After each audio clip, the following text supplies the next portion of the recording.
शिर्डी परिसरातील फूल उत्पादक शेतकरी आणि विक्रेत्यांची बाजू न्यायालयात सक्षमपणे मांडून श्री साईबाबा मंदिरातील फुलांची बंदी उठवल्याबद्दल महसूल मंत्री नामदार राधाकृष्ण विखे पाटील आणि डॉक्टर सुजय विखे पाटील यांचे समस्त फूल उत्पादक शेतकरी आणि विक्रेत्यांनी आज आभार व्यक्त करून फटाक्याच्या आतिषबाजीमध्ये आनंद उत्सव साजरा केला। पुढे काय म्हणाले डॉक्टर सुजय विखे पाटील पाहुया।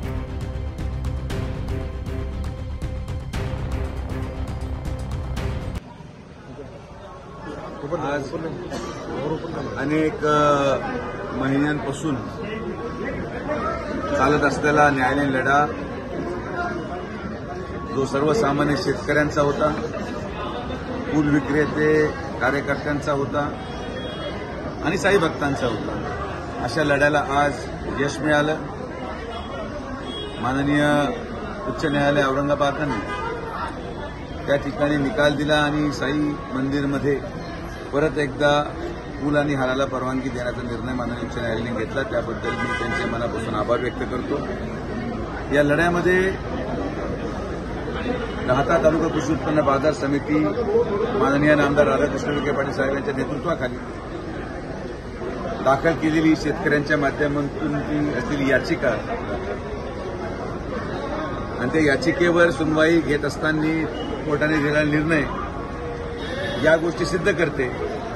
की फूल उत्पादक शेतकरी आणि फूल विक्रेते या दोन्हींच्या पाठीमागे फक्त एकच व्यक्ती उभा होता, ते होते माननीय नामदार राधाकृष्ण विखे पाटील साहेब। त्या ठिकाणी अनेक आरोप विरोधकांनी आमच्यावर करायचा प्रयत्न केला। पूर्वहार बंदी ही विखे पाटील साहेबांनी केली असा आरोप करण्याचा प्रयत्न झाला,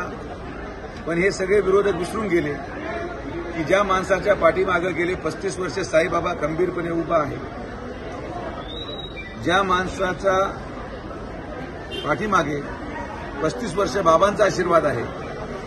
त्याला पुन्हा एकदा बाबांचा आशीर्वाद मिळाला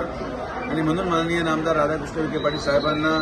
बाबांचा आशीर्वाद मिळत या प्रश्नाचं उत्तर देखील बाबांच्या श्रद्धा व सबुरीच्या संदेशाने दिलं आणि आज अत्यंत शांतपणे गेल्या अनेक वर्षाच्या संघर्षाचा निकाल लागल्यानंतर जो उत्साह फूल उत्पादक शेतकरी आणि विक्रेत्यांमध्ये झाला आहे, मला विश्वास आहे की येणाऱ्या कालावधीमध्ये जी काही अर्थव्यवस्था यावर उपलब्ध होती, अवलंबून होती, ही सगळी अर्थव्यवस्थेला चालना मिळेल आणि आज हा विजय हा सर्वसामान्य शेतकऱ्यांचा विजय आहे,